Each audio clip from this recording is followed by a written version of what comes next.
त्रिदलं त्रिगुणाकारं त्रिनेत्रं च त्रियायुधं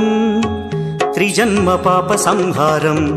एकबिल्वं शिवार्पणम् त्रिशाखैः बिल्वपत्रैश्च अच्छिद्रैः कोमलैः शुभैः तव पूजां करिष्यामि एकबिल्वं शिवार्पणम् कोटिकन्या महादानं तिलपर्वतकोटयः काञ्चनं शैलदानेन एकबिल्वं शिवार्पणम् काशीक्षेत्रनिवासं च कालभैरवदर्शनौ प्रयागे माधवं दृष्ट्वा एकबिल्वं शिवार्पणम् इन्दुवारे व्रतं स्थित्वा निराहारो महेश्वर नक्तं हौष्यामि देवेश